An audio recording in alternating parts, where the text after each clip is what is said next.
Dr. Steve, what is the goal of the deepening? Well, the deepening, as I teach hypnosis, is the second part of the session.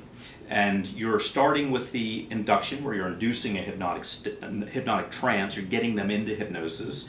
And that's a relaxing walk on the beach or a relaxing walk in the woods. The second part is the deepening, where you're intensifying that work.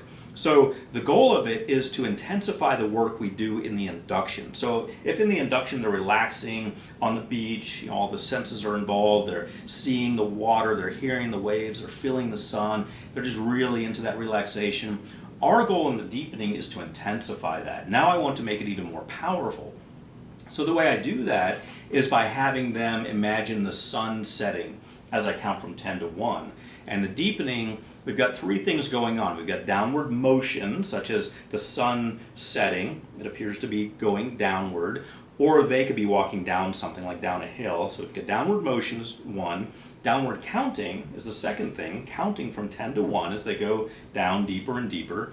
And we've got downward relaxation. That's the third thing, they're relaxing more deeply. All three of those are correlated to each other. So I tell them, as the sun sinks lower, I'm going to count lower, and you're going to relax lower. So the goal of the deepening is it's our final attempt to get them into that hypnotic state. The induction has lulled them into this world, this imaginary world where they can relax. The deepening is now the icing on the cake. It's really going to allow them to draw further before we begin the programming part, which is the script. Now, what if you were to not do a deepening? Would it not work? Well, it's interesting because I've seen some people do hypnosis, many people do hypnosis over the years, and I've seen some not do a deepening at all. And in some cases, I have omitted the deepening. The only time when I think it's appropriate to leave out the deepening is if you can tell that, number one, you can tell they're deeply enough into hypnosis, which can be a challenge to do.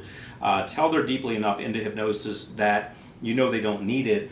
Or if it's a repeat client and they told you last time, hey, I was completely checked out just by the time I was lying down on that chair of yours, I was completely checked out, or you described a little bit of the beach and I don't remember what you said after that, they don't need the deepening. Then our time is better spent doing more programming. So rather than having a deepening that's non-essential, I'm just going to use that time by moving up the script a little more, and I'm going to get to the part where I'm programming them to be more confident, more motivated, or what have you.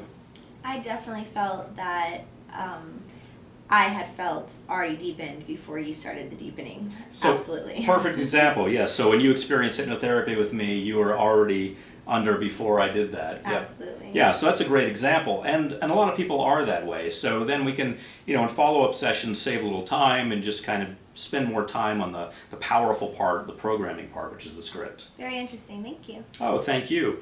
Well, for more information about hypnosis, just check out the website I've designed for you, which is stevegjones.com, and there you're going to find a wealth of information. Speaking of wealth, I've got a free hypnosis recording for you designed to help you tap into your inner millionaire, the part of you that has power and wants to unleash it and wants to make money from that. So check out that recording, available at stevegjones.com. I'm Dr. Steve G. Jones, hoping you have an outstanding day.